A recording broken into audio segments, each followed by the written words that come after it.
एक अजब गजब लव स्टोरी।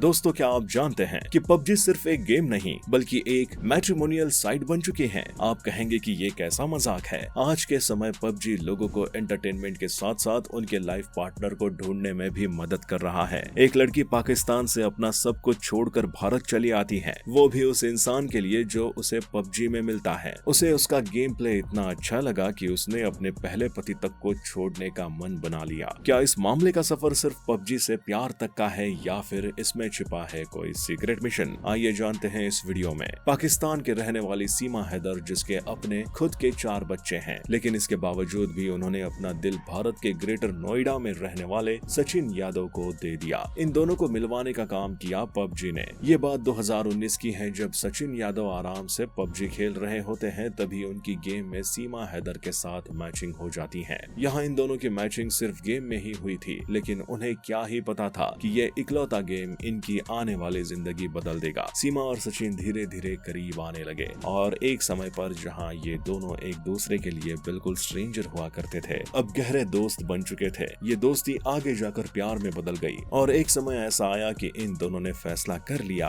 कि अब हम एक दूसरे के बिना तो नहीं रह सकते। इन दोनों की प्रेम कहानी में एक मोड़ आया और सीमा ने फैसला कर लिया कि मैं सचिन से मिलने जरूर जाऊंगी। अब सीमा ने हर वो कोशिश करी जिसके जरिए वो सचिन तक पहुंच सके। सीमा ने पाकिस्तान में मौजूद एक ट्रैवल एजेंट से संपर्क किया और एक टूरिस्ट वीजा बनवाया, जिसके बाद सीमा ने सीधा शारजाह से टिकट करवाई नेपाल की।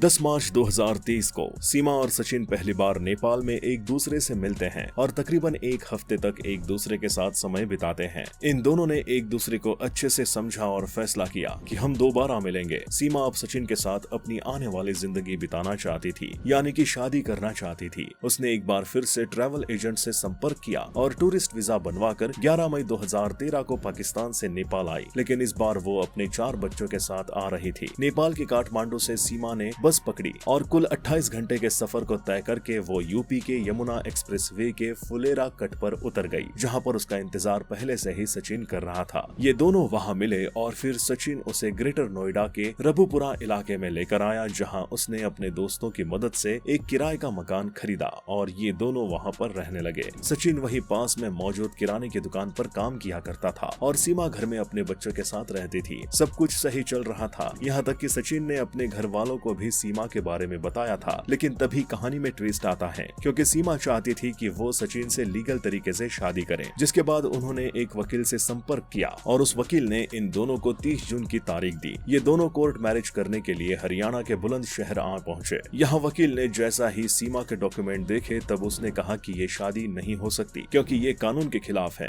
जैसे ही इस बारे में पुलिस को भनक लगी, तब तुरंत पुलिस इन दोनों की तलाश में जुट गए। पुलिस से बचने के लिए सीमा और हैदर अपने ग्रेटर नोएडा वाले घर से रफू चक्कर हो चुके थे। आखिरकार पुलिस ने इन दोनों प्यार के जोड़ों को पकड़ लेती है और फिर इन दोनों की कोर्ट में पेशी करवाएगी, जहाँ कोर्ट ने कुछ शर्तों पर इन दोनों को जमानत दे दी। आज सीमा और हैदर एक दूसरे के साथ खुश है, लेकिन आखिर क्यों सीमा इतना बड़ा जोखिम लेकर अपने पति को छोड़कर भारत आई? दोस्तों, सीमा का पति गुलाम हैदर घर चलाने के लिए सऊदी में काम करता है। सीमा ने बताया कि उसके और उसके पति की बिल्कुल भी नहीं बनती थी और हालात इतने खराब थे कि बात तलाक तक आ चुकी थी, लेकिन गुलाम की बहन ने तलाक होने नहीं दिया और फिर 2019 में सीमा अपने बच्चों को लेकर अपने पति से अलग रहने लगी और फिर उसकी मुलाकात सचिन से हुई और आज सीमा अपनी दूसरी जिंदगी जी रही है। दोस्तों, इस तरह की लव स्टोरी आज के समय काफी कम देखने को मिलती है, लेकिन एक बात तो लोगों को जरूर समझ में आ गई होगी कि इंसान प्यार के लिए किसी भी हद तक जा सकता है और यहाँ तो प्यार ने सरहदें पार कर दी हैं। तो दोस्तों, हमारी आज की इस वीडियो में सिर्फ इतना ही। वीडियो पसंद आई हो तो इसे लाइक और शेयर करके हमारे चैनल को सब्सक्राइब करना ना भूलें।